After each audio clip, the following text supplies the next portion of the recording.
Hello दोस्तों, आज हम बात करेंगे प्रोस्टेट कैंसर की स्क्रीनिंग टेस्ट के बारे में। प्रोस्टेट कैंसर मेल पेशेंट्स में one of the most common types of cancer होता है। इजीली ट्रीटेबल होता है यदि अर्ली स्टेज में डिटेक्ट हो जाए, और जैसा कि हम जानते हैं हर कैंसर में रूल ये होता है कि यदि कैंसर अर्ली डिटेक्ट हो जाए तो उसे ट्रीट करना काफ़ी ईजी है। यदि कैंसर लेट डिटेक्ट होता है तो मृत्यु दर कई गुना बढ़ जाता है, खासकर जब कैंसर थर्ड या फोर्थ स्टेज में पहुंच जाता है। तो स्क्रीनिंग का बेसिकली पर्पज़ ये है कि जिस व्यक्ति को कोई सिम्टम साइंस नहीं है वहाँ पे हम जांच करके देखते हैं कि उसको कैंसर की शुरुआत तो नहीं हो गई है, और अगर मान लीजिए कोई कैंसर के साइन सिम्टम्स मिलते हैं तो फिर हम एडवांस टेस्ट करके उसे कंफर्म करते हैं और बीमारी का इलाज चालू करते हैं। इसे हम स्क्रीनिंग प्रोसेस बोलते हैं, जो कि ज़्यादातर हर कैंसर में किया जाता है।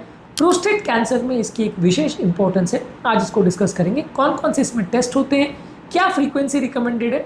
ऑब्वियसली ये फीजिबल नहीं है कि आप हर 4 दिन में उसको कराते रहो, तो कौन कौन से टेस्ट है, क्या फ्रीक्वेंसी से करने चाहिए, क्या इंटरनेशनल गाइडलाइंस है, और कब इसको ज़्यादा फ्रीक्वेंसी से करना चाहिए, क्या क्या इसके इंपॉर्टेंट इंस्ट्रक्शंस है, इन सारी चीज़ों पर हम बात करेंगे। टॉपिक पर जाने से पहले जो लोग हमारे चैनल पर नए हैं उन्हें रिक्वेस्ट करूँगा कि चैनल को सब्सक्राइब करें, वीडियोस को लाइक करें, शेयर करें, फॉलो करें, कमेंट करें, पूरा देखें। टॉपिक इंपॉर्टेंट है इसलिए इसे अंत तक देखिएगा। चलिए शुरू करते हैं इंपॉर्टेंट वीडियो।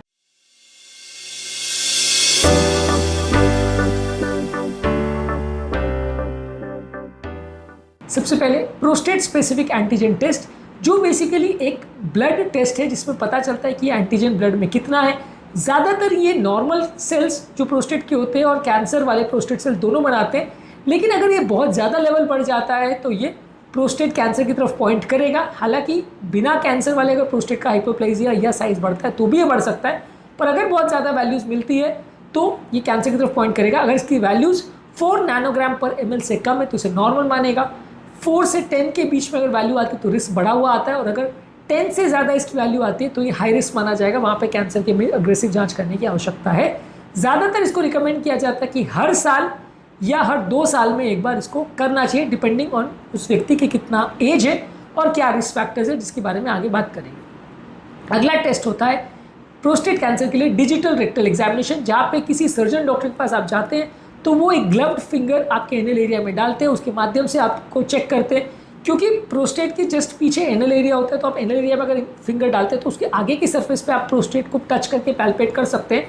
यदि वहाँ पे आप टच करते हो तो वहाँ पे अगर कोई हार्ड लंप दिख रहा है, कोई अबनॉर्मलिटी दिख रही है, अनइवन सरफेस दिख रहा है, तो वहाँ पे आप सस्पेक्ट कर सकते हो कि इस व्यक्ति को प्रोस्टेट का ट्यूमर हो सकता है और फर्दर जाँच कर सकते हो।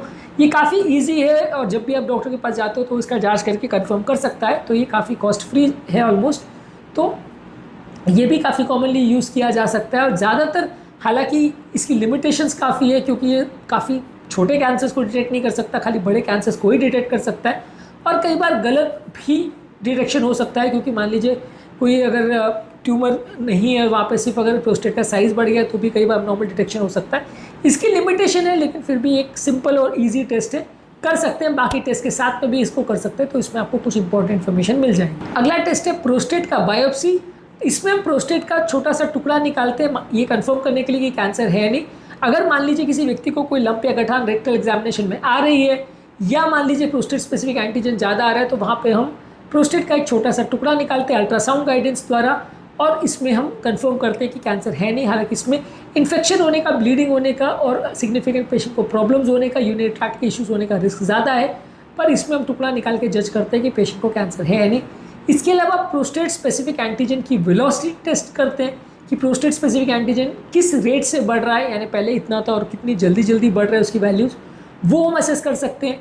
इसके अलावा फ्री वर्सेस टोटल पीएसए का रेशियो कैलकुलेट कर सकते हैं, जिसमें फ्री पीएसए कितना है और टोटल पीएसए का वैल्यू कितना है, जिससे भी हमको पता चल सकता है कि प्रोस्टेट कैंसर का कितना रिस्क है। इसके अलावा हम प्रोस्टेट का अल्ट्रासाउंड कर सकते हैं और प्रोस्टेट की एमआरआई स्कैन कर सकते हैं।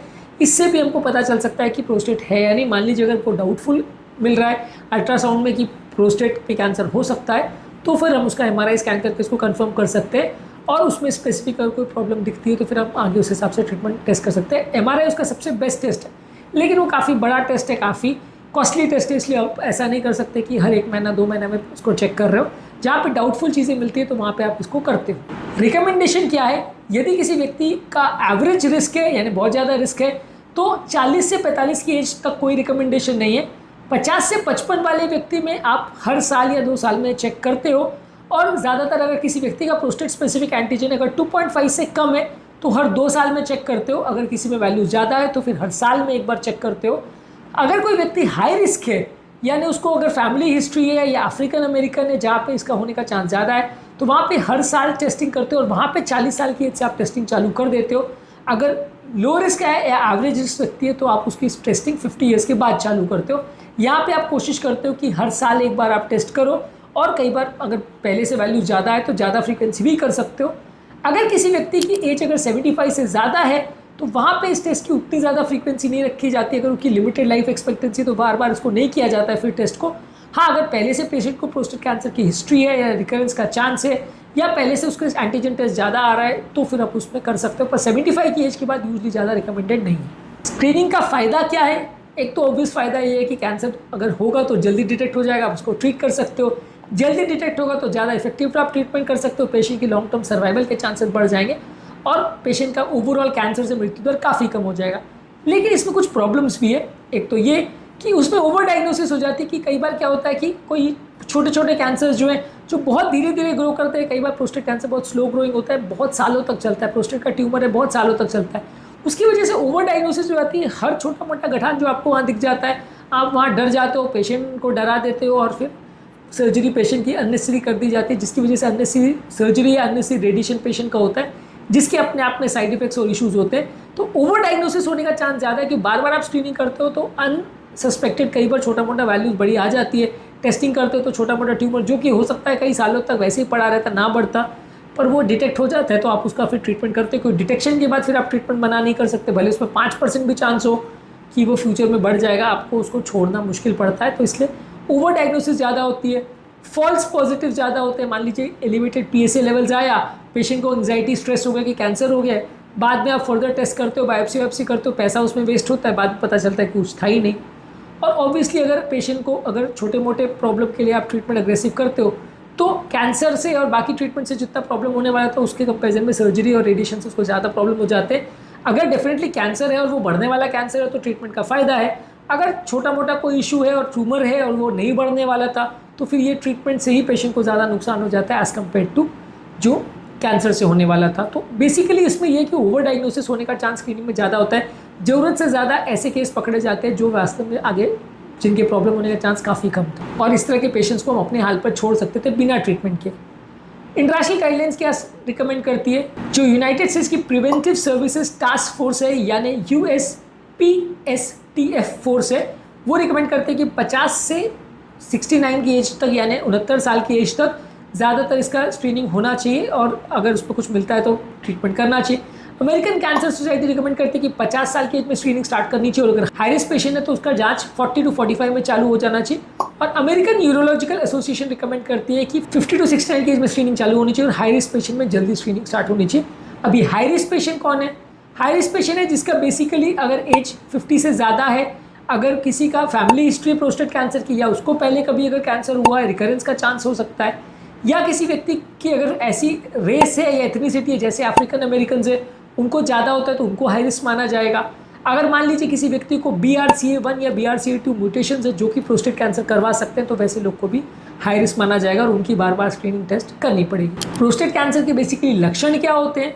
अगर किसी व्यक्ति को यूरिन करने में दिक्कत आ रही है, यूरिन अटक रहा है, बार बार यूरिन जाना पड़ रहा है, यूरिन में ब्लड आ रहा है या सीमेन में ब्लड आ रहा है, या उसको पेल्विक रीजन में बार बार पेन हो रहा है, हिप्स में पेन हो रहा है या पीठ में बार बार दर्द हो रहा है, या मेल पेशेंट को इरेक्टाइल डिस्फंक्शन हो रहा है या इजैकुलेशन करने में उसको पेन का एहसास हो रहा है, तो ज़्यादातर इस तरह के पेशेंट को प्रोस्टेट की जांच करनी चाहिए। इस तरह के हर पेशेंट को कैंसर निकल जाएगा ऐसा ज़रूरी नहीं है, पर इस तरह के हर पेशेंट की जांच होनी चाहिए। ज़्यादातर किसी व्यक्ति की एज क्या है, फैमिली हिस्ट्री क्या है, रेस क्या है, ओवरऑल हेल्थ कैसी है, उसके बेसिस पे उसको कितना फ्रीक्वेंटली जांच करने की आवश्यकता है, ये सारी चीज़ों को जज किया जाता है। पर हाँ, इस बीमारी के लिए जांचें अवेलेबल है, जांच करवाना चाहिए। ज़्यादातर मैं ऐसा रिकमेंड करूँगा कि प्रोस्टेट स्पेसिफिक एंटीजन और अल्ट्रासाउंड ये सबसे ईजी और कन्वीनियंट टेस्ट है जो कि हर 1-2 साल में 50 साल के बाद करने चाहिए। तो ज़्यादातर आप इंपॉर्टेंट केसेस को पिकअप कर लोगे। अगर मान लीजिए कोई कैंसर डिटेक्ट होता है तो आप ट्रीटमेंट कर सकते हो, तो उस हिसाब से आप इसको एक अच्छा स्क्रीनिंग टेस्ट मान सकते हो। और क्योंकि इस बीमारी में बहुत अच्छा ट्रीटमेंट भी अवेलेबल है, आप इजीली प्रोस्टेट की सर्जरी कर सकते हो, ज़्यादातर केस को बचा सकते हो। और क्योंकि एक स्लो ग्रोइंग कैंसर है, ज़्यादातर इतना जल्दी बढ़ता नहीं है, तो अगर टाइम पे आप इसको डिटेक्ट कर लेते हो तो ज़्यादातर लोगों को बचा सकते हो। इसलिए इसकी स्क्रीनिंग और भी ज़्यादा ज़रूरी हो जाती है। तो आज के टॉपिक में हमने बात करी प्रोस्टेट कैंसर की स्क्रीनिंग पर। उम्मीद करूँगा कि आज के टॉपिक में कुछ नई बातें जानने को मिली होगी। जो लोग हमारे चैनल पर नए हैं उन्हें रिक्वेस्ट करूँगा कि चैनल को सब्सक्राइब करें, वीडियोज़ को लाइक करें, शेयर करें, फॉलो करें, कमेंट करें, पूरा